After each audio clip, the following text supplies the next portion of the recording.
To set camera mode as live focus video in Samsung Galaxy S20, open camera app. If used the defaulting, you can open camera from home screen, tap camera app icon, or from app screen. Swipe up or down home screen to access the app screen, and then select camera, and then tap more.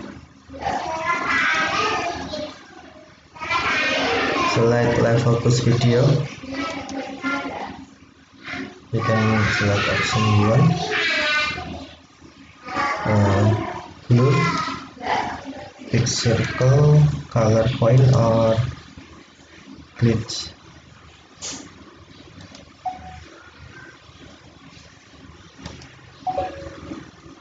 Okay, thank you for watching. Have a nice day.